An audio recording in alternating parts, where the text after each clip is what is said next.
नमस्कार विद्यार्थी मित्रांनो, आज आपण इयत्ता 10वीचा पाठ्यपुस्तकातला 20वा म्हणजे शेवटचा धडा पाहणार आहोत। सर्व विश्वची भावे सुखी।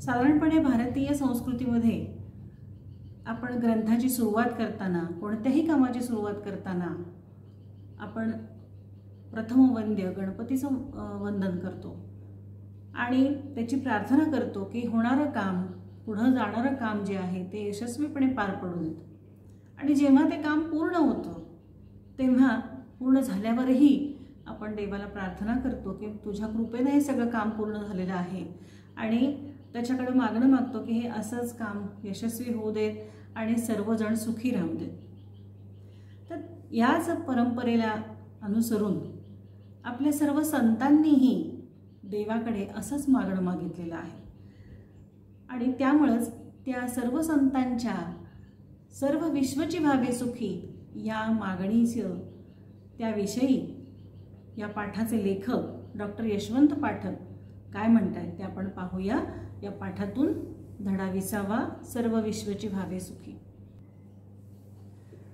तर मी पाठाचं वाचन करतेय, आपण सर्वांनीही पाठाचं वाचन करावं। धडा 20वा सर्व विश्वची भावे सुखी, डॉक्टर यशवंत पाठक, 1948। ललित लेखक व प्राध्यापक, मराठी संत साहित्य आणि लोकजीवन, लोककला व लोकसंस्कृती या गोष्टींशी असलेल्या आंतरिक जिव्हाळ्यातून डॉक्टर पाठक यांचे सर्व लेखन निर्माण झाले आहे। नाचू कीर्तनाचे रंगी, ब्रह्मगिरीची सावली, मातीचं देणं हे ललित लेखसंग्रह, नक्षत्रांची नाती हे व्यक्तिचित्र, स्पंदने श्री समर्थाची, तुकारामांचे अभंग, निरंजनाचे माहेर ही समीक्षात्मक पुस्तके, आभाळाचे अनुष्ठान हा कथासंग्रह इत्यादी पुस्तके प्रसिद्ध आहेत। पुणे विद्यापीठाच्या ज्ञानेश्वर अध्यासनाचे प्रमुख म्हणून त्यांनी काम केले आहे। हे विश्वची माझे घर या संत ज्ञानेश्वरांच्या वचनाचा प्रत्यय आज तंत्रयुगात आपण घेत आहोत। दळणवळण आणि संपर्काच्या आधुनिक साधनांनी वैश्विक खेड्याची संकल्पना प्रत्यक्षात आणली आहे। गाव ते जग या स्तरावर माणूस माणसाला भेटतो, तो जवळ यावा, जोडला जावा, एक एक माणूस जोडला, माणसे मनाने जवळ आली की अवघी मानवता सुखी होईल। संतांच्या वाङ्मयातील हाच विचार अतिशय परिणामकारकरित्या प्रस्तुत पाठात मांडला आहे। महाराष्ट्र ही संतांची भूमी आहे। संत म्हणजे सत्पुरुष, जगाच्या कल्याणा संतांच्या विभूती, देह कष्टविती परोपकारे ही संतांची खरी भूमिका आहे। संतांच्या साहित्याचा आत्मा भक्तीबरोबरच समाज प्रबोधन, समाज कल्याण हा आहे। संत परमेश्वराकडे स्वतःसाठी काहीही मागत नाही, परंतु बुडता हे जन न देखवे डोळा, येतो कळवळा म्हणून यासाठी श्री चक्रधर स्वामी, श्री संत ज्ञानेश्वर, संत नामदेव, संत तुकाराम, वारकरी संप्रदायातील सर्व संत, संत कबीर, गुरु नानक, संत महात्मा बसवेश्वर या सर्व संतांनी आपल्या साहित्यातून विश्वकल्याणासाठी परमेश्वराकडे, गुरूंकडे साकडे घातले आहे। संत ज्ञानेश्वरांपासून आधुनिक संत, संत गाडगेबाबा यांच्यापर्यंत सर्वच संतांच्या प्रार्थना म्हणजे मानवतेचा आविष्कार आहे। त्यांच्या प्रार्थनेमध्ये विश्वकल्याण, माणुसकी व सहृदयता यांचे प्रतिबिंब दिसते। माणसाच्या मनातील माणुसकीचा झरा जिवंत असेल तरच विश्वकल्याण शक्य आहे। कारण मी पासून आम्ही या संकल्पनेप्रमाणे अवघे विश्वची माझे घर, वसुधैव कुटुंबकम या संकल्पना संतांच्या साहित्यातून प्रकट झाल्या आहेत। सर्व संतांच्या प्रार्थनेतील साधर्म्याचा धागा विश्वकल्याण याचा परिचय या पाठातून आपण करून घेऊया। संत ज्ञानेश्वरांच्या ज्ञानेश्वरी या ग्रंथात पसायदान आहे। पसायदान म्हणजे माणसाच्या कल्याणासाठी विश्वात्मक देवाला केलेली प्रार्थना। आपली वैयक्तिक इच्छा पूर्ण व्हावी म्हणून आपण नेहमीच प्रार्थना करतो। अशी प्रार्थना आपल्यापुरती मर्यादित असते, परंतु संत ज्ञानेश्वरांनी विश्वात्मक देवाला सारे जग सुखी करण्याची विनंती केली। संत ज्ञानेश्वरी हा ग्रंथ सांगून पूर्ण करण्याच्या तयारीत होते तेव्हा संत निवृत्तीनाथ त्यांना म्हणाले, आपण ग्रंथ पूर्ण करत आला आहात तेव्हा सगळ्यांसाठी देवाजवळ काहीतरी मागा। यावर संत ज्ञानेश्वर म्हणाले, मी देवापाशी आधी मागितले आहे, ते म्हणजे देवाने आम्हाला सर्वांना चांगली बुद्धी द्यावी. संत निवृत्तीनाथ म्हणाले, ग्रंथाचा समारोप करताना प्रार्थना येणे आवश्यक आहे. तुम्ही सुरुवातीला मंगलाचरणात जे म्हटले आहे ते आता विस्ताराने सांगा. यातून पसायदान निर्माण झाले. संत ज्ञानेश्वरांनी सांगितलेली ही प्रार्थना मराठी मनाच्या स्मरणात कायम आहे. पसायदान याचा अर्थ विनम्र मनाने परमेश्वराला हात जोडून केलेली विनंती. निसर्गातील फुले, फळे, वृक्ष, नद्या, निर्झर, समुद्र, सूर्य, चंद्र, तारे एकोप्याने राहतात. त्यांचा दाखला देत आपणही गुण्यागोविंदाने राहावे हे संत ज्ञानेश्वरांनी सांगितले. संत ज्ञानेश्वरांनी पसायदानात म्हटले आहे, जे खळांची व्यंकटी सांडो तया सत्कर्मी रती वाढो, भूता परस्परे पडो मैत्र जीवांचे, दुरितांचे तिमिर जाओ, विश्व स्वधर्म सूर्ये पाहो, जो जे वांछिल तो ते लाहो प्राणी जात. माणसाने आपल्या मनातील दुष्टावा नाहीसा केला पाहिजे. संत ज्ञानेश्वरांनी याला खळांची व्यंकटी सांडो असे म्हटले आहे किंवा दुरितांचे तिमिर जावो असे म्हटले आहे. दुरित म्हणजे दुष्कर्म. या जगातून दुष्कर्माचा अंधार नाहीसा हो. ज्याला जे जे हवे ते मिळो अशी विश्वकल्याणाची प्रार्थना त्यांनी केली. असेच मागणे संत नामदेवांनीही परमेश्वराकडे मागितले. एका अभंगात ते म्हणतात, अहंकाराचा वारा न लागो राजसा, माझ्या विष्णुदासा भाविकासे. संत नामदेवांनी देवाला अशी विनंती केली आहे की देवा, मला सतत नम्र राहू दे, मला कधीही अहंकारी होऊ देऊ नकोस. माणसात उर्मटपणा आला तर तो कधीही यशस्वी होत नाही. आपल्याला आयुष्यात मोठे व्हायचे असेल तर नम्र राहायला हवे. विनम्रता केव्हाही जगाला आपलेसे करते. थोरांची चरित्रे आपल्याला हेच शिकवतात. एकनाथांनी सर्वाभूती भगवत भावो, हाची निज भक्ती साठावो असे म्हटले आहे. प्राणी मात्रात मैत्री असली की विश्व आनंदाने राहू शकते. मैत्री म्हणजे नुसते देणेघेणे नव्हे. मानवी सुखदुःखाशी सहृदय मनाने समरस होणे, दुसऱ्याच्या आनंदात आनंद मानणे, दुसऱ्याच्या दुःखात त्याला आधार देणे, हा आपला आणि तो परका असे मनात कधीही न आणणे. असे झाले तरच जीवाचे मैत्र होते. संत एकनाथ सर्वाभूती भगवत भावो असे म्हणतात, तर ज्ञानेश्वर यासाठी भूता परस्परे पडो मैत्र जीवाचे असे म्हणतात. संत तुकारामांनी देवापाशी संत संग देई सदा असे मागणे मागितले आहे. संतांच्या संगतीमुळे चार माणसे एकत्र आली तर चांगल्या प्रकारचे काम उभे राहते. परस्पर सहकार्यातूनच मानवी जीवनाचे कल्याण होते. त्यासाठी संत तुकाराम महाराज सांगतात, एक एका साह्य करू अवघे धरू सुपंथ. संत स्वतःसाठी काहीही मागत नाही, जगाच्या कल्याणासाठीच ते प्रार्थना करत असतात. संत रामदास यांनीही विश्व कल्याणासाठी प्रार्थना केली आहे. कल्याण करी देवराया जनहित विवरी, तळमळ तळमळ होतची आहे हे जन हाती धरी. संत रामदास यांना जनहिताची तळमळ वाटते, म्हणून ते परमेश्वराजवळ सर्वांचे कल्याण कर असे मागणे मागतात. संत गाडगे महाराजांनी सामाजिक प्रबोधन करताना प्रत्यक्ष कृतीवर भर दिला आहे. वेळ वाया घालवणे, व्यर्थ गप्पा मारत बसणे हे संत गाडगे महाराजांना मान्य नव्हते. त्यापेक्षा सर्वांनी शिक्षित व्हावे यावर त्यांचा कटाक्ष होता.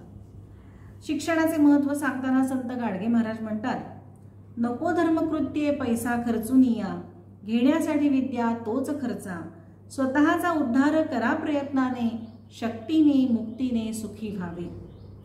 शिक्षणामुळे माणूस सुसंस्कृत व्हावा, माणूस जोडला जावा, त्यातून मानवाचे कल्याण व्हावे हेच संत गाडगेबाबांना अभिप्रेत आहे. संत तुकडोजी महाराजांनी आपल्या ग्रामगीतेत स्वच्छतेचे महत्त्व सांगितले. आपले गाव हे देवाचे मंदिर आहे. अशा मंदिरात मानव देवमूर्ती सुंदर असे ते म्हणतात. समभावाने सेवा केली पाहिजे. अज्ञान नाहीसे व्हावे यासाठी ज्ञान विज्ञानाची कास धरावी. सर्वांनी ग्रंथ वाचावे, सत्य बोलावे असे तुकडोजी महाराज सांगतात. संत तुकडोजी महाराज अशी प्रार्थना करतात की सर्व विश्वची व्हावे सुखी, ही धर्माची दृष्टी नेटकी, ती आणावी सर्व गावलोकी तरीच लाभ. सर्व संतांनी मागितलेले मागणे म्हणजे मानवाच्या कल्याणासाठी आणि प्रगतीसाठी केलेली चिरंजीव प्रार्थना आहे. ही प्रार्थना मानवतेची पूजा करणारी आहे. संतांनी माणसाला महत्त्व दिले. माणूस आदर्श व्हावा, त्याने सुसंस्कारांची जोपासना करावी, कुणालाही त्रास देऊ नये, एकोप्याने राहावे. माणूस कधीही एकाकी राहू शकत नाही, त्याला संवादाची नितांत गरज असते. म्हणून माणसाने कुणालाही दुखवता कामा नये. शक्यतो दुसऱ्याच्या उपयोगी पडणे ही खरी मानवता आहे. संतांनी ही मानवता आवर्जून शिकवली, तशी त्यांनी आचरणातही आणली. आजच्या विज्ञान युगात विज्ञान तंत्रज्ञानातील संशोधनामुळे विश्व जवळ आले आहे. संत ज्ञानेश्वरांनी 13व्या शतकात हे विश्वची माझे घर आहे ही कल्पना केली होती. याचे प्रत्यंतर आज आपण घेत आहोत. आज आपण जगात कुठेही जाऊ शकतो, पण संत ज्ञानेश्वरांना अभिप्रेत असलेला माणसांना जोडणारा जिव्हाळा आज हरवला आहे. तो जपण्यासाठी मन सुसंस्कृत असायला हवे, नाहीतर राक्षसी वृत्ती निर्माण होते. ती संतांना नको आहे. चांगल्या मनाने निर्माण केलेल्या कृती जगात महत्त्वपूर्ण ठरतात. विज्ञानातील चांगले प्रकल्प समृद्धी आणतात, पण सुंदर मने ही राष्ट्राची श्रीमंती वाढवतात. संतांनी याकडे लक्ष वेधले आहे. वडाचे झाड कायम नम्र असते. ते सगळ्यांना सावली देते. त्याची सावली सर्वांना हवी हवीशी वाटते. झाडे स्वतः ऊन सोसतात, लोकांना सावली देतात. पर्वताच्या कुशीत जन्मलेल्या नद्या मोकळ्या मनाने पुढे वाहतात. पर्वत आपल्या जागी स्थिर राहून हे आनंदाने पाहतात. आपण कोणत्याही कामात मन आनंदी ठेवून जर काम केले तर त्याच्यासारखा दुसरा आनंद नसतो. हे जगण्याचे खरे सूत्र आहे. स्वतः चांगले जगावे आणि स्वार्थापलीकडे जाऊन दुसऱ्याचाही विचार करावा. असे झाले तरच सुंदर समाज निर्माण होईल, सुखी होईल. हेच सर्व संतांच्या प्रार्थना करण्यामागील मर्म आहे. आपण आता पूर्ण पाठ वाचून बघितला आणि त्यावरून आपल्या लक्षात आलं असेल की सर्व संतांची शिकवण जी आहे, सर्व संतांचं जी प्रार्थना जी आहे ते देवापुढे मागणं हेच आहे की हे देवा सर्वांना सुखी कर, सर्वांचं कल्याण कर. तर आपण पाहतोय हा आपला पाठ जो आहे हा या पुस्तकातला शेवटचा पाठ आहे. आणि आता आपण वाचलं त्याच्यामध्ये संदर्भ लक्षात आला की पसायदान जी आहे, पसायदानाचा इथे उल्लेख करून लेखकांनी या पाठाला सुरुवात केलेली आहे. तर ज्ञानेश्वरांनी ग्रंथ समाप्तीच्या वेळेला विश्वात्मक देवाकडे प्रसाददान म्हणजेच पसायदान मागितलं.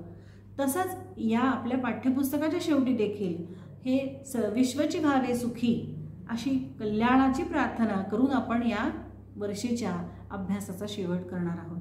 त्यामुळं आपल्या भारतीय परंपरेनुसार आपणही आपल्या 10वीच्या पाठ्यपुस्तकातलं हे शेवटचा जो पाठ आहे हे देवाकडं सर्वांच्या सुखी होण्यासाठी, सर्वांच्या कल्याणासाठीच आपण मागतो आहे. आणि हेच आपल्या संतांनी आपल्याला शिकवलेलं आहे. तर सांगायचा मुद्दा की आपण खरंच भाग्यवान आहोत. महाराष्ट्रामध्ये आपण जन्माला आलो आहोत आणि आपली मराठी ही मातृभाषा आहे. कारण या महाराष्ट्रामध्ये अनेक संतांनी जन्म घेतला आणि अतिशय सुंदरपणे प्रत्येकानं आपल्या आपल्या पद्धतीनं लोकांना भक्ती मार्गानं सद्मार्गाचा उपदेश केलेला आहे. त्यावेळचा काळ जर लक्षात घेतला तर तेव्हा धामधूम होती. स्वधर्म वाचवणं फार महत्त्वाचं होतं आणि त्यामुळं सर्व संतांनी लोकांना चांगलं वागण्याचा उपदेश दिलेला आहे, स्वधर्म पालनाचा उपदेश दिलेला आहे. आणि हे संत जे आहेत, या संतांचं मोठेपण जे आहे हे मोठेपण कशात आहे तर त्यांनी सर्व मागणं जे मागितले ते दुसऱ्यासाठी मागितलेलं आहे. स्वतःसाठी कोणतंही मागणं मागितलेलं नाही. सर्व संतांच्या आपण इथे ज्या ओळी पाहतो आहोत त्याच्यामध्ये सर्व जगाचं कल्याण व्हावं, दुसऱ्यांचं कल्याण व्हावं अशीच प्रार्थना केलेली आहे. इथे कुठेही संत आपल्यासाठी मागत नाहीत. आपण जेव्हा प्रार्थना करतो तेव्हा कधी कधी आपण वैयक्तिक प्रार्थना करतो. म्हणजे आपली परीक्षा जवळ आली आहे, देवा मला पास कर, देवा मला पेपर चांगला जाऊ देत, आपण अशी मागणी देवाकडे करतो, प्रार्थना करतो देवाकडे. तर इथे संत हे मोठे आहेत, महात्मे आहेत. तर हे संत कधीही स्वतःसाठी मात्र काही मागत नाहीत देवाकडे. तर त्यांनी हे सगळं मागणं समाजासाठी मागितलेलं आहे आणि देवाकडे सर्वांच्या कल्याणाचं मागणं मागितलेलं आहे. आणि म्हणूनच म्हटलं जगाच्या कल्याणा संतांच्या विभूती.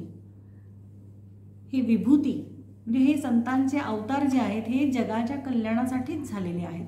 लोकांचं कल्याण व्हावं, लोकांनी चांगलं वागावं, सन्मार्गाला लागावं आणि सर्व समाज हा अतिशय चांगल्या पद्धतीनं आचरण करावा. आणि म्हणूनच हे संत जे आहेत त्या संतांचं जन्म, त्यासाठी आहेत आणि म्हणूनच ते देह कष्टविती परोपकारे. हे संत जे आहेत हे स्वतःचा देह परोपकारे कष्टविती, दुसऱ्याला कल्याण करण्यात, उपकार म्हणजे दुसऱ्याला मदत, पर म्हणजे दुसऱ्याला मदत करण्यासाठी हे सर्व संत स्वतःचा देह कष्टवतात, स्वतःच्या देहाला त्रास देतात आणि त्यामुळं जगाचं कल्याण करण्यासाठीच या संतांचे अवतार झालेले आहेत अशी उक्ती खरी आहे. ही खरी भूमिका आहे संतांची. आणि संतांचा साहित्याचा अभ्यास केल्यानंतर लेखक असं म्हणतात की सर्व संतांचा जो साहित्य आहे त्या साहित्याचा आत्मा जो आहे, म्हणजे सर्व संतांचं मुख्य शिकवण काय आहे तर भक्तीबरोबर समाज प्रबोधन. प्रबोधन म्हणजे शिकवणं, समाजाला नवीन चांगलं काय आहे हे सांगण्याचा प्रयत्न, पण हा भक्ती मार्गातून आहे. नुसतं उपदेश केला तर तो कुणी फारसा ऐकणं नाही, पण भक्ती मार्गातून हा उपदेश त्यांनी केला आहे. लोकांचं कल्याण करणं, लोकांचं कल्याण करण्यासाठी लोकांना प्रबोधन करणं, चांगलं काय आहे वाईट काय आहे हे अतिशय सुंदर आणि लोकांना समजेल अशा भाषेमध्ये सर्व संतांनी आपल्या साहित्यातून काम केलेलं आहे आणि त्यातून समाज कल्याण व्हावं हाच त्यांचा हेतू आहे. आणि म्हणूनच संत कोणतेही परमेश्वराकडे जे मागणं मागतात ते स्वतःसाठी नाही तर दुसऱ्यासाठी मागतात. कारण त्यांची एक ओळ आहे, बुडता हे जन न देखवे डोळा, येतो कळवळा म्हणून. परमेश्वराकडे हे लोक जे आहेत हे सगळे दुःखात आहेत, बुडत आहेत, हे बघवत नाही आहे मला आणि म्हणून मला कळवळा येतोय आणि म्हणून परमेश्वरा तू या लोकांचा उद्धार कर, लोकांचं कल्याण कर अशी मागणी सर्व संत करत असतात. आणि इथे संतांची मांदी आळीच दिलेली आहे. चक्रधर स्वामी आपल्याला माहीत असेल, महाराष्ट्रामध्ये श्री चक्रधर स्वामी यांनी महानुभाव पंथ निर्माण केला आणि मराठी भाषेमधला पहिला चरित्र ग्रंथ यांच्या लीळांचा आहे. त्यांच्या अनुयायांनी त्यांच्या ज्या आठवणी आहेत त्या आठवणी एकत्र करून, त्यांच्या लीळा एकत्र करून त्यांचा हा चरित्र ग्रंथ लिहिलेला आहे. त्यामुळं चक्रधर स्वामी यांचा लीळा चरित्र हा ग्रंथ प्रसिद्ध आहे आणि त्यामुळे त्यातून त्यांचं कार्य आपल्याला समजतं. असे हे चक्रधर स्वामी. त्यानंतर संत ज्ञानेश्वर. संत ज्ञानेश्वर आपल्या सर्वांना परिचित आहेत. लहानपणापासून संन्यासाची पोरं म्हणून सर्वांकडनं हिणवले गेलेले, पण तरीसुद्धा कोणावरही कसलाही राग न धरता त्यांनी अगदी आपल्या छोट्याशा आयुष्यामध्ये ज्ञानेश्वरीसारखा ग्रंथ लिहिला. लोकांच्या कल्याणासाठीच त्यांनी आपलं काम केलं. त्यामुळं ज्ञानेश्वरीसारखा ग्रंथ मराठी भाषेतला पहिला पद्यग्रंथ म्हणू शकतो आपण, तो त्यांनी लिहिला, तो सांगितला त्यांनी. जे गीतेमध्ये जे तत्त्वज्ञान आहे ते लोकांना अतिशय समजेल अशा भाषेमध्ये, आपल्या मातृभाषेमध्ये त्यांनी आणण्याचा प्रयत्न केला, आणलं आणि लोकांना त्याचं ते तत्त्वज्ञान सांगितलं. संत नामदेव हेही समकालीनच त्यांच्या, तर त्यांनी आपली ही भागवत धर्माची पताका अगदी पंजाबपर्यंत नेली आणि आपल्याला माहिती असेल गुरु ग्रंथ साहेबमध्ये पण नामदेवांच्या रचना आपल्याला पाहायला मिळतात. त्यानंतर संत तुकाराम हेही आपल्या सर्वांना परिचित आहेत. त्यांनी अनेक अभंग लिहिले. लोकांना कसं वागावं, कसं वागू नये याचं उत्तम ज्ञान त्यांनी आपल्या अभंगात, अतिशय सुश्राव्य असे त्यांचे अभंग आपण ऐकतो सुद्धा आजही. तर त्यांनी अशा आपल्या अभंगातून पांडुरंगाची भक्तीही केली आणि भक्ती मार्गातून लोकांना समाज प्रबोधन सुद्धा त्यांनी केलं. लोकांना प्रबोधन करायचं काम, त्याला शिकवण्याचं काम केलं. सर्व वारकरी संप्रदायातले संत, वारकरी संप्रदाय म्हणजे आपण पाहतो की या काळामध्ये सर्व 18 पगड जातींमध्ये संत जन्माला आले. संतांनी आपल्या शिकवणीनं, भक्ती मार्गानं समाजाला उद्बोधन करायचा प्रयत्न केला. संत कबीर, गुरु नानक, संत महात्मा बसवेश्वर या सर्वच संतांनी आपल्या साहित्यातून विश्व कल्याणासाठी परमेश्वराकडं, आपल्या गुरूंकडं साकडं घातलेलं आहे. साकडं घालणे म्हणजे मागणं मागणे, हा एक वाक्प्रचार आहे. साकडं घालणं म्हणजे मागणं मागणं. तर संत ज्ञानेश्वरांपासून आधुनिक संत गाडगे बाबा यांच्यापर्यंत सर्व संतांनी ज्या प्रार्थना केल्या त्या मानवतेचा आविष्कार आहेत असं लेखक म्हणतात की आपण मानव आहोत, मानवानी मानवाशी मानवासारखंच वागलं पाहिजे, हीच खरी मानवता आहे. आणि तो आविष्कार, ती निर्मिती आहे. आविष्कार म्हणजे निर्मिती. या सर्व संतांच्या प्रार्थना म्हणजे माणसानं माणसाशी कसं वागावं हे सांगणं आहे. आणि म्हणूनच मानवतेचा आविष्कार आहे असं म्हणतात. त्या प्रार्थनेमध्ये विश्वकल्याण आहे, माणुसकी आणि सहृदयता यांचं प्रतिबिंब दिसतं. माणसानं माणुसकी जर बाळगली, एकमेकांशी माणसासारखं मी माणूस आहे, माझ्या समोरचाही माणूस आहे, मला जशा भावना आहेत, मला जसं दुःख आहे, मला जसा आनंद आहे तसं दुसऱ्यालाही आहे, ही भावना म्हणजेच सहृदयता. मला हृदय आहे, त्यालाही हृदय आहे, हे जर जपलं आपण तर आपोआपच विश्वाचं कल्याण होईल. पण मला जर दुःख होतं तर मी दुसऱ्याला दुःख देऊ नये असा जर माझ्या मनात विचार आला तर एकमेकांच्या आनंदासाठी जर आपण प्रयत्न करायला लागलो तर सर्व जगातच सगळीकडे आनंद होईल आणि विश्वाचं कल्याण होईल अशी भावना सर्व संतांची आहे. माणसाच्या मनातला माणुसकीचा झरा जर जिवंत असेल तर विश्वकल्याण शक्य आहे. आता मी जे म्हणलं तेच की मी माणूस आहे, माझ्यासमोर आहे तोही माणूस आहे आणि आमच्यात खूप साम्य आहे, माझ्यासारखाच तो आहे आणि त्याचा जर आपण विचार करून एकमेकांशी वागायला लागलो तर नक्कीच विश्वकल्याण शक्य आहे. आणि नुसतं मी म्हटलं, मी ही भूमिका म्हणजे अहम आला तिथे, म्हणजे अहंकार आला. अहंकार म्हणजेच अहंकार, तो जर आला तर माणूस द्वेष भावना निर्माण होते, राग निर्माण होतो, ह्या सर्व वाईट भावना निर्माण होतात. पण माझ्यासारखाच हा आणि मग आम्ही सर्वजण माझ्यासारखेच आम्ही सर्वजण आहोत, ही भावना जर सगळ्यांच्या निर्माण झाली तर आपोआपच सगळ्यांच्या मनात ही भावना की आम्ही सर्वजण एक आहोत, एकाच घरातले आहोत, हे विश्वची माझे घर. जेव्हा आपण घर म्हणतो बघा, आपल्या घरामध्ये आई वडील आहेत, आजी आजोबा आहेत, भावंड आहेत, या सगळ्यांवर आपलं प्रेम असतं आणि त्या लोकांना काही होऊ नये म्हणून आपण खूप प्रयत्न करत असतो. प्रेमानं बांधलेले असतात हे सगळेजण. मग या विश्वातले लोकसुद्धा सगळे आपलेच आहेत. जसं मी आहे, माझ्यासारखाच दुसरा अमेरिकेतला माणूस पण माझ्यासारखाच माणूस आहे, जपानमधला पण माझ्यासारखाच माणूस आहे आणि आखातामधला सुद्धा माझ्यासारखाच माणूस आहे. असा आपण जर विचार करायला तर ते सगळेजणच माझ्या कुटुंबातले आहेत, आम्ही सर्वजण एक आहोत असा जर विषय आपल्या मनात विचार आला तर नक्कीच आपण सगळं हे जग माझं कुटुंब आहे अशी भूमिका जी ज्ञानेश्वरांनी आपल्याला साहित्यातनं आपल्या प्रकट केली ती नक्कीच यशस्वी होऊ शकते. आणि हाच सर्व समान धागा सर्व संतांच्या साहित्यात दिसतो असं लेखक आपल्याला म्हणतात. आता ज्ञानेश्वरीच्या बाबतीमध्ये पाठाची सुरुवात ज्ञानेश्वरीच्या पसायदानामधून झालेली आहे.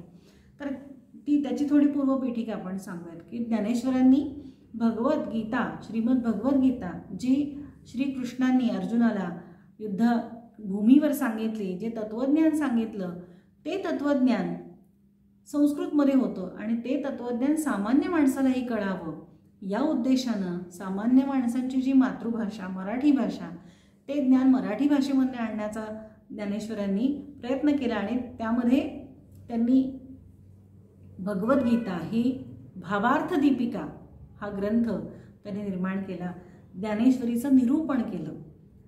ओम नमो जी आद्या वेद प्रतिपाद्या जय जय स्वसंवेद्या आत्मरूपा देवा तूची गणेशू सकलमती प्रकाशू म्हणे निवृत्त तू असं ज्यांनी वंदन केलं, सुरुवात केली ज्ञानेश्वरीची. आणि जेव्हा ज्ञानेश्वरी सांगून संपत होती तेव्हा निवृत्तीनाथांनी ज्ञानेश्वरांच्या गुरुनेत्यांना आज्ञा दिली की आता तुम्ही मागणं मागा, ग्रंथाचा शेवट आहे. तर तेव्हा ज्ञानेश्वरांनी सांगितलं की मी आधी मागणं मागितलंय ते मंगलाचरण. मंगलाचरण म्हणजे ग्रंथाच्या सुरुवातीला जे आपण देवाची प्रार्थना करतो की हा ग्रंथ माझा पूर्ण होऊ देत, त्याला मंगलाचरण असं म्हणतात. पण ग्रंथाच्या समाप्तीलाही देवाकडं सर्व जगाच्या कल्याणासाठी मागणं मागायचं असतं आणि त्यामुळंच ज्ञानेश्वरांनी प्रसाददान मागितलं. विश्वात्मक देवाने आता मला प्रसाददान द्यावं, पसायदान द्यावं अशी मागणी प्रसाददानामध्ये ज्ञानेश्वरांनी केली. आणि ते जे मागणं आहे ते म्हणजेच जे खळांची व्यंकटी सांडो तया सत्कर्मी रती वाढो भूता परस्परे पडो मैत्र जीवांचे दुरितांचे तिमिर जावो विश्व स्वधर्म सूर्ये पाहो जो जे वांछील तो ते लाभो प्राणी जातो. फार महत्त्वाचं हे मागणं आहे देवाकडं. इथं कुठंही ज्ञानेश्वरांनी मला काय पाहिजे असं म्हणलं नाही.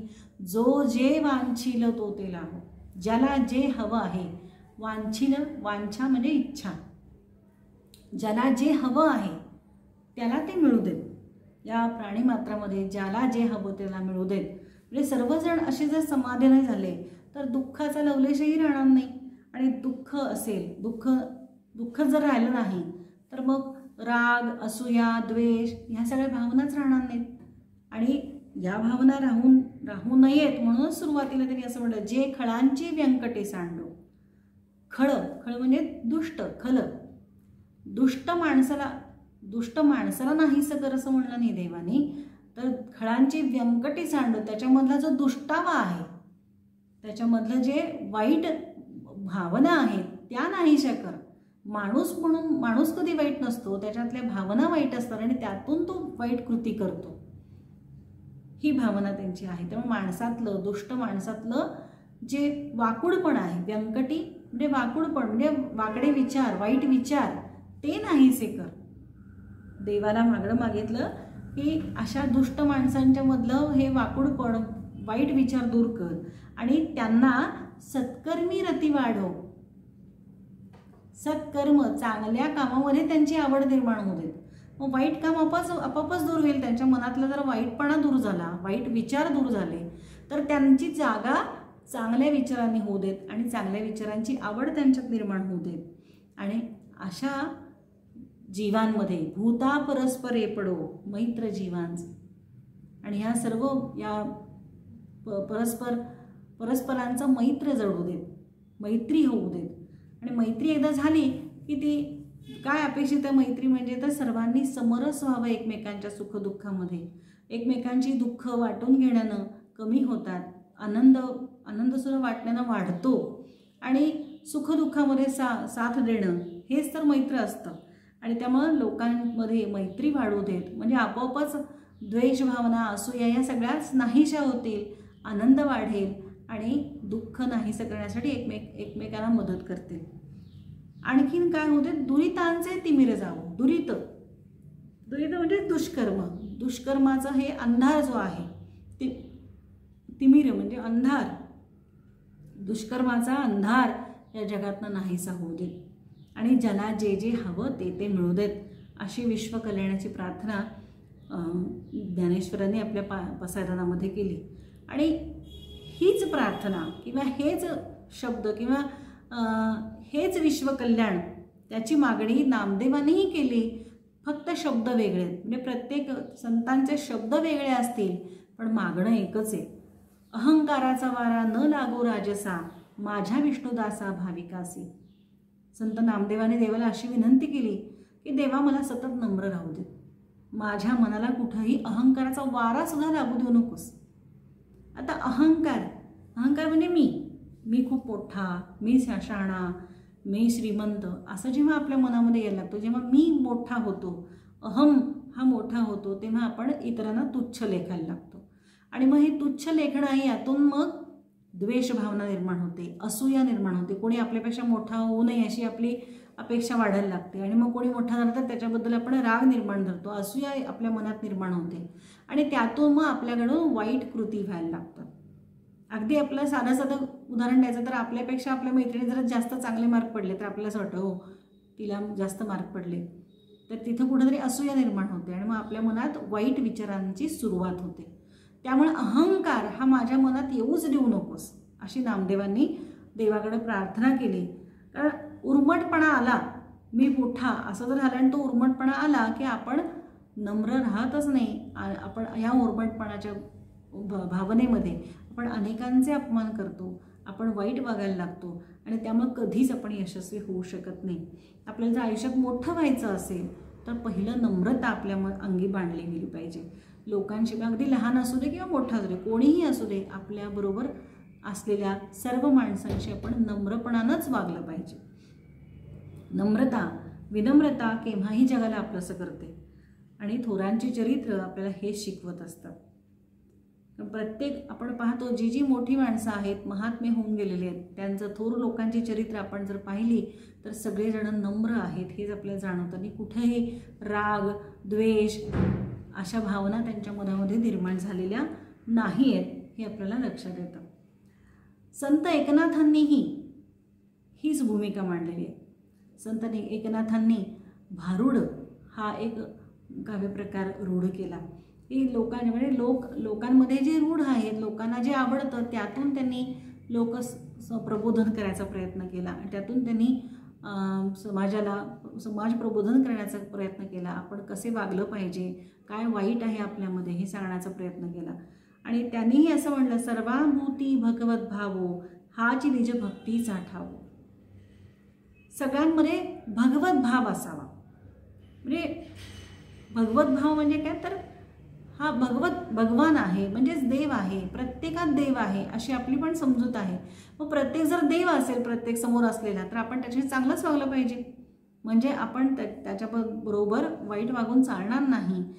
हेच मैत्रीचं हे बीज आहे. जे ज्ञानेश्वर म्हणतात की सर्वांशी मैत्री व्हावी, मैत्र जळू देत, तेच वेगळ्या भाषेमध्ये एकनाथ म्हणतात. प्राणी मात्रात मैत्री असली की विश्व आनंदाने राहू शकते. मैत्री म्हणजे फक्त देणं घेणं नाही. म्हणजे आपली मैत्री म्हणजे आपण एकमेकींना काही ना काहीतरी देतो, एकमेकांना काही ना काहीतरी सतत आपलं काहीतरी देणं घेणं चालू असतं. पण मैत्री म्हणजे ते अपेक्षित नाही. इथं सुखदुःखांशी समरस होणं म्हणजे एकरूप होणं. त्याला दुःख झालं तर मलाही दुःख व्हायला पाहिजे, त्याला सुख मिळालं तर मलाही सुख, म्हणजे मीही त्याच्या सुखात आनंद मानला पाहिजे. असं जेव्हा होईल तेव्हा आपण एकमेकांशी समरस झालो असं म्हणता येईल. दुसऱ्याच्या आनंदात आनंद मानता आला पाहिजे. की माझा मित्र पहिला नंबर त्याला मिळाला तर त्यामुळे मीही खुश होणार आहे. त्याला पहिला नंबर मिळाला, मी जर दुःखी होत असेल तर आपली मैत्री खरी नाही असं आपण म्हणू शकतो. पण त्याला जर दुःख झालं तर मीही त्याला आधार दिला पाहिजे, त्याच्या दुःखात मी सहभागी झालं पाहिजे. ही खरी मैत्री. हा आपला, हा परका असा भाव आपल्या मनामध्ये कधीही येता कामा नये. म्हणजेच एकोपा निर्माण व्हायला पाहिजे, तर ते खरं मैत्र, जीवाचं मैत्र निर्माण होईल. हाच भाव एकनाथांना अपेक्षित आहे. आणि ज्ञानेश्वरीही हेच म्हणतात, भूता परस्परे पडो मैत्र जीवाचे. संत तुकारामांचंही हेच मागणं आहे. ते देवापाशी म्हणतात, संत संग देई सदा. हे देवराया मला सतत संतांचा संग असू देत. संग म्हणजे संगती, मला सतत सज्जनांच्या, चांगल्या संतांच्या संगतीत ठेव. कारण जेव्हा संत संगती ही आपल्याला काय काय देत नाही, सगळं देते. बुद्धी देते, आपली वागणूक चांगली घडवते. अगदी कल्पवृक्षाप्रमाणे आपण संतांच्या संगतीत राहिल्यामुळे आपल्याला फायदे होत असतात. तर चार माणसं एकत्र येतात आणि चांगल्या पद्धतीचं काम सुरू होतं. कारण सगळे चांगले विचार करणार आहेत, दुसऱ्याचे विचार करणार आहेत, दुसऱ्यासाठी कष्ट करणारे आहेत. असे सर्व संत एकत्र आले किंवा सज्जनांच्या संगतीत आपण आलो तर आपली बुद्धीही चांगली होते आणि त्यामुळं परस्पर सहकार्यानं चांगलं काम उभं राहतं. जीवनाचं, मानवी जीवनाचं कल्याण होतं. त्यासाठी संत तुकाराम महाराज म्हणतात, एक एका सहाय्य करू अवघे धरू सुपंथ. आपण सर्व संत सगळे संत एकत्र येऊ किंवा चांगले लोक एकत्र येऊ, एकमेकांना सहाय्य करूयात. जेव्हा आपण एकमेकांना मदत करतो तेव्हा आपोआपच एकीची भावना निर्माण होते. आणि एकीची भावना निर्माण झाली की एकमेकात सद्भावना निर्माण होते आणि त्यातून नक्कीच चांगलं काम होतं. आणि म्हणूनच पुढे म्हणतात की आपण सुपंथ धरू. सुपंथ, पंथ म्हणजे रस्ता, सु म्हणजे चांगला रस्ता आपण धरू. सगळेजण आपण एकमेकांना मदत करूयात आणि आपण चांगल्या मार्गाने जाऊयात, असं तुकाराम महाराज आपल्या मागण्यामध्ये मागतात. ते स्वतःसाठी काही मागत नाहीत, आपण सगळे एकत्र येऊ आणि चांगल्या मार्गाने जाऊ, म्हणजेच जगाच्या कल्याणाच्या मार्गाने जाऊ, यासाठीच ते सगळे प्रार्थना करतात. तसंच संत रामदासांचंही आहे. संत रामदासांनाही विश्व कल्याण व्हावं अशी अपेक्षा. आणि त्यामुळं कल्याण करी रामराया, कल्याण करी देवराया. हे देवराया तू कल्याण कर, सर्वांचं कल्याण कर. कारण जनहित विवरी, हृदयामध्ये जनहित हेच महत्त्वाचं आहे आणि त्यामुळं हृदय तळमळ होत आहे. त्यामुळे हे रामराया, देवराया तू कल्याण कर जगाचं. त्यांनाही जनहिताची तळमळ वाटते, त्यामुळे ते परमेश्वराजवळ कल्याण कर असं मागणं मागतं. त्यानंतर आधुनिक संत श्री गाडगेबाबा. गाडगेबाबांचा समाज प्रबोधनाचा मार्ग वेगळा होता. त्यांनी उपदेश केलाच, उपदेशाबरोबरच पहिली कृती केली, कृतीतून उपदेश दिला. त्यामुळं आधी केले मग सांगितले अशी त्यांची वागणूक होती. ते कोणत्याही गावात जात असत, त्यांचा वेश जरी बावळा असला तरी सुद्धा कृतीनं मात्र ते लोकांना दाखवून देत. सर्व गाव स्वच्छ करत असत, काय देईल ते खात असत आणि संध्याकाळी ते अतिशय रंगीत असं सगळ्यांना रंगवून टाकेल असं कीर्तन करत असत आणि लोकांकडून म्हणजे त्यांच्या कीर्तनाचीही अभिनव पद्धत होती. लोकांकडून उत्तरं घेत असत आणि लोकांना जाणवून देतात अरे आपण किती चुकीचं वागतोय किंवा आपण कसं वागलं पाहिजे हे त्यातून ते जाणवून देत असत लोकांना. आणि त्यामुळं त्यांनीही स्वच्छतेचं महत्त्व सांगितलं, शिक्षणाचं महत्त्व सांगितलं. म्हणजे हळूहळू समाज जसा पुढं जात जाईल, काळ जसा पुढं जात जाईल तसं संतांची शिकवण पण जगाच्या कल्याणासाठीच होती, पण त्याच्यामध्ये शिक्षण, स्वच्छता या गोष्टीही सामील झाल्या. आणि त्यामुळं संत गाडगे महाराज म्हणतात, नको धर्मकृत्ये पैसा खर्चून या, घेण्यासाठी विद्या तोच खर्चा, स्वतःचा उद्धार करा प्रयत्नाने, शक्तीने मुक्तीने सुखी व्हावे.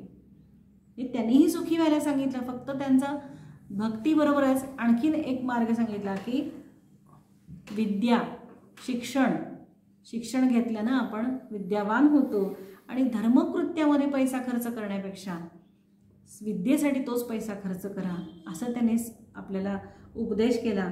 आणि प्रयत्नपूर्वक स्वतःचा उद्धार करून घ्या.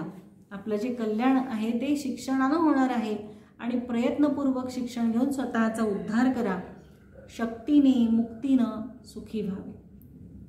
सर्व माणसांनी शिक्षण घेऊन शक्ती मुक्तीद्वारे आपण सुखी व्हावं, सुसंस्कृत व्हावं. शिक्षणानं माणूस सुसंस्कृत होतो आणि त्यामुळं मनात चांगल्या भावना निर्माण घेऊन माणसाने एकमेकांना जोडलं जावं, मानवाचं कल्याण व्हावं. हेच संत गाडगेबाबांचं पण त्यांना पण अभिप्रेत आहे. आणि त्यानंतर संत तुकडोजी महाराज ज्यांनी ग्रामगीता लिहिली, राष्ट्रसंत असं त्यांना म्हणलं जातं, तर त्यांनी ग्रामगीतेमध्ये स्वच्छतेचं महत्त्व सांगितलं आहे. खेडेगाव हे कसं स्वयंपूर्ण व्हायला पाहिजे, कसं स्वच्छ असायला पाहिजे. गाव म्हणजे देवाचं मंदिर आहे अशी त्यांनी संकल्पना मांडली आणि अशा मंदिरात मानव हा देवमूर्ती आहे. म्हणजे माणूस हा महत्त्वाचा आहे गावामध्ये. गाव हे देव आहे, गाव हे मंदिर आहे आणि त्या मंदिरातला देव म्हणजे मानव आहे. एकमेकांची मानवतेची सेवा हीच खरी सेवा आहे असं त्यांनी सांगितलं. संत तुकडोजी महाराज हे यावली या गावामध्ये त्यांचा जन्म झाला. त्यांचं मूळ नाव होतं माणकोजी इंगळे आणि अडकोजी महाराज हे त्यांचे गुरु. वरखेड या ठिकाणी त्यांनी अडकोजी महाराजांना गुरु मानलं आणि त्यानंतर त्यांच्या शिकवणीप्रमाणे त्यांनी अध्यात्माच्या मार्गातून आपल्याला समाज प्रबोधनाचं काम केलं. समभावानं सगळ्यांची सेवा केली पाहिजे, अज्ञान नाही स्वभाव, म्हणून ज्ञानाची विज्ञानाची कास धरावी. सगळ्यांनी ग्रंथ वाचले पाहिजे, ज्ञानी झालं पाहिजे, खरं बोललं पाहिजे असं तुकडोजी महाराज म्हणतात.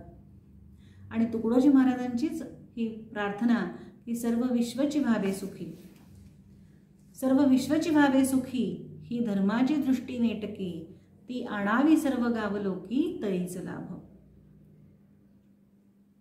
की सर्व विश्व आपलं हे सुखी व्हावं हीच धर्माची नेटकी दृष्टी आहे आणि सगळ्या गावामध्ये म्हणजे सर्वांमध्ये ही आपण दृष्टी आणावी तरच लाभ होईल अशी शिकवण संत तुकडोजी महाराजांनी दिली आपल्याला. सगळ्या संतांनी आतापर्यंत आपण सर्व संतांच्या थोड्या उक्ती ज्या आहेत त्यातून पाहिलं. कोणी अभंगातून असेल, कोणी ओव्यातून असेल, कोणी रामदासांसारख्या भुजंगप्रयत वृत्तात असेल. वेळेस आपल्याला हे भाषेची वैशिष्ट्य म्हणून पण आपण बघू शकतो की ओवी, अभंग हे छंद आहेत, भुजंगप्रयत हे वृत्त आहे. या वृत्तांमध्ये यांनी सर्व रचना लिहिल्या आणि त्यातून आपल्याला उपदेश केला. सर्वांनी देवापुढं मागणं मागितलं ते सर्व मानवाच्या कल्याणासाठी, प्रगतीसाठी ही चिरंजीव प्रार्थना आहे. चिरंजीव चिर म्हणजे दीर्घकाळ, जीवन जिवंत राहणारी म्हणजे दीर्घकाळ राहणारी, दीर्घकाळ अस्तित्वात राहणारी अशी प्रार्थना आहे. ही प्रार्थना मानवतेची पूजा करणारी आहे. माणसांना महत्त्व, संतांनी माणसाला महत्त्व दिलं. माणूस आदर्श व्हावा, त्याने सुसंस्कारांची जोपासना करावी, कोणालाही त्रास देऊ नये, एकोप्यानं राहावं, असं माणसाला उपदेश केला त्याने. कारण माणूस हा असा प्राणी आहे की जो विचार करू शकतो आणि स्वतःचा उद्धार करू शकतो. तर माणसानं आपल्याला आदर्श बनवायचा असेल तर दुसऱ्याचा विचार करावा, माणसाचा विचार करावा, सुसंस्कार जोपासावे, चांगले संस्कार आपल्यावर व्हावेत अशी आपण आपली जोपासना करून घ्यावी, कोणालाही त्रास देऊ नये आणि एकोप्यानं राहावं. कारण काय, एकोप्यानं माणसानं राहावं, कारण माणूस हा सामाजिक प्राणी आहे. तो एकटा राहू शकत नाही, एकाकी राहू शकत नाही. त्याला संवादाची नितांत गरज असते. कोणीतरी सोबतीला असल्याशिवाय माणूस जगू शकत नाही. आणि म्हणून माणसानं माणसाला दुखवता कामा नये, कुणालाही दुखवता कामा नये अशी भावना, दुसऱ्याच्या उपयोगी पडावं, ही खरी मानवता आहे. ही मानवता संतांनी आपल्याला आवर्जून शिकवली. आपल्याला त्यांच्या उपदेशातून, त्यांच्या अभंगातून, ओव्यातून आपल्याला सांगितली. नुसती सांगितली नाही तर त्यांनी आचरणातही आणली. म्हणूनच ते सत्पुरुष आहेत, म्हणूनच ते संत आहेत. आणि त्यांची ही शिकवण आज खरोखरीच आचरणात आणण्याची वेळ आली आहे. त्यामुळे लेखक ह्या सर्व संतांच्या या शिकवणी सांगितल्यानंतर मानवतेचं कल्याण हे सर्व संतांचंच ध्येय आहे हे आपल्याला सांगतात. आणि त्याची आज काय गरज आहे हे शेवटच्या 2 परिच्छेदामध्ये सांगतात. आजच्या विज्ञान युगात विज्ञान तंत्रज्ञानातील संशोधनामुळे विश्व जवळ आलं आहे. म्हणजे ज्ञानेश्वरांनी जी संकल्पना मांडलेली होती, हे विश्वची माझे घर, तर ते आता खरंच तसं झालेलं आहे. कारण हे विश्व जवळ आलेलं आहे. दळणवळणाच्या साधनांनी आणि तंत्रज्ञानाच्या संशोधनामुळं आपण खूपच जवळ आलेलो आहोत. म्हणजे हजारो किलोमीटर दूर असणाऱ्या अशा अमेरिकेसारख्या आणि जगातल्या कुठल्याही भागामध्ये आपण सहज संपर्क करू शकतो, सहज आपण एकमेकांशी संवाद साधू शकतो. म्हणजे जसं घरामध्ये आपण एकमेकांशी सहजतेने संवाद साधू शकतो, तसं आपण या पृथ्वीवरच्या सर्व माणसांशी संवाद साधू शकतो, पाहू शकतो. त्यामुळे खऱ्या अर्थानं हे विश्व जवळ आलेलं आहे.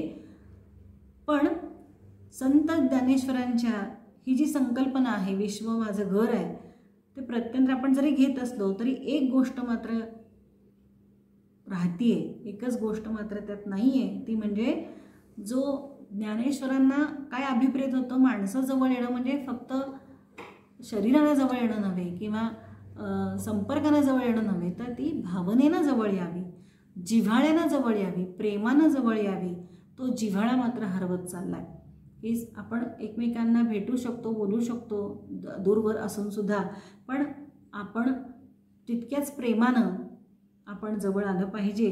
आणि ते जे प्रेम आहे, तो जो जिव्हाळा आहे, तो नष्ट झाला आहे, तो नाहीसा झाला आहे. हे कुठंतरी हे आजचं सत्य आहे. तो जपण्यासाठी मन सुसंस्कृत असावं लागतं.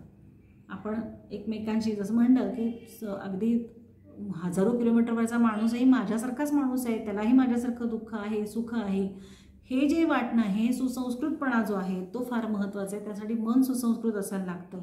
पण ते जर नसेल तर मात्र राक्षसी वृत्ती निर्माण होते. त्याचं कुठंतरी प्रत्यंतर नक्कीच येतं. हे तुम्हाला आजच्या जागतिक घडामोडींमुळे कळू शकतंय. आणि ती राक्षसी वृत्ती जर निर्माण झाली तर मात्र माणसातला संवाद, माणसातलं जे काही माणुसकीचं नातं आहे ते मात्र संपत चाललंय, संपेल. आणि हेच संतांना नको आहे.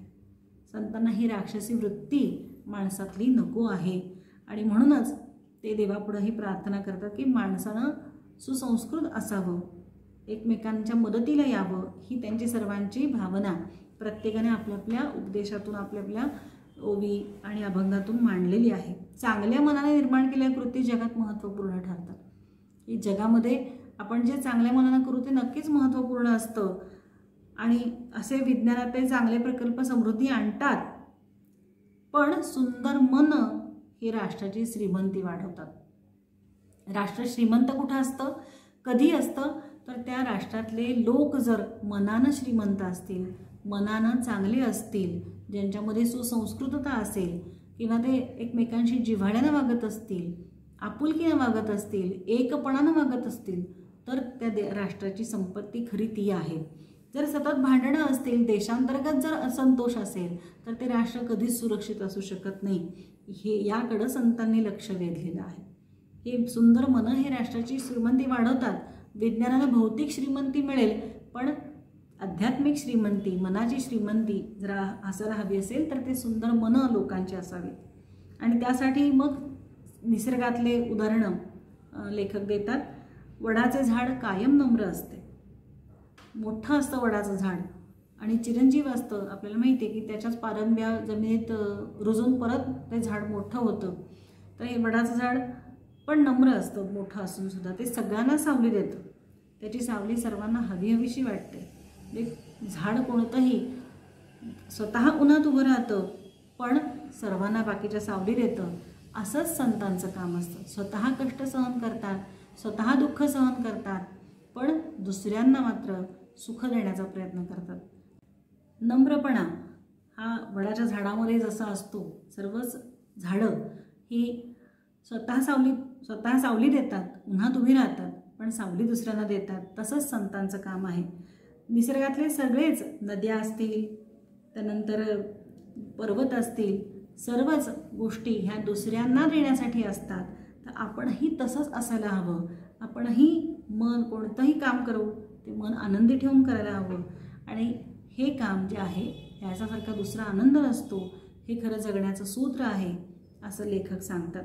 आपण स्वतः चांगलं जगावं आणि स्वार्थ न बघता स्वार्थाच्या पलीकडे जाऊनही दुसऱ्याचा विचार करावा. आणि असं जर आपण वागलो तर नक्कीच समाज आपला सुंदर होईल आणि सुखी होईल. आणि असं सुखी समाजाचं, जगाच्या कल्याणाचं हे जे संतांचं मागणं आहे, त्या प्रार्थना करण्यामागचं हेच मर्म आहे असं लेखक म्हणतात. तर अशा प्रकारे आपण आज हे विश्वची व्हावे सुखी हा पाठ इथं पाहिलेला आहे. आणि सर्वांनी आपल्या या पाठाबरोबरच सगळ्यांचं कल्याण साधूयात, कल्याणाची प्रार्थना देवाकडे करूयात. धन्यवाद.